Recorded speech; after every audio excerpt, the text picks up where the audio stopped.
উপজেলা নির্বাচনে অংশ না নিতে বিএনপির দলীয় নির্দেশনা থাকলেও অনেকেই এই ভোটে প্রতিদ্বন্দ্বিতা করছেন স্বতন্ত্রভাবে। তারা বলছেন ভোটারদের দাবি প্রত্যাখ্যান করতে পারেননি তারা। এছাড়া স্বতন্ত্র প্রার্থী হওয়ায় দলীয় নির্দেশনাও ভাঙা হয়নি। তবে বিএনপির সিনিয়র নেতারা বলছেন দলীয় শৃঙ্খলা ভঙ্গকারীদের শাস্তির আওতায় আনা দরকার।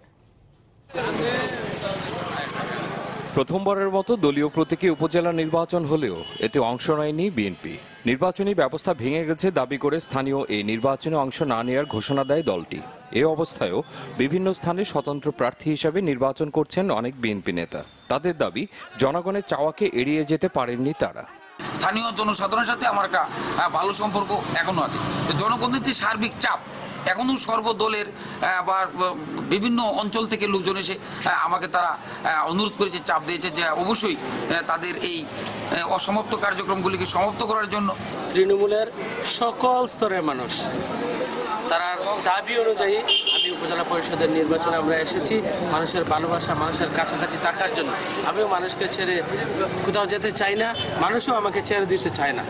নির্বাচনে অংশ না নেয়ার বিষয়ে দলের নির্দেশনা পরিষ্কার নয় বলেও দাবি অনেকের। তারা বলছেন দলীয় প্রতীক নয়, স্বতন্ত্র প্রার্থী হিসেবে প্রতিদ্বন্দ্বিতা করছেন তারা।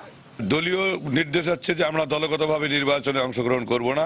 আমরা এই সরকারের অধীনে, এই নির্বাচন কমিশনের অধীনে সুষ্ঠু নির্বাচনের গ্যারান্টি ছাড়া দলগতভাবে অংশগ্রহণ করতে চাই না।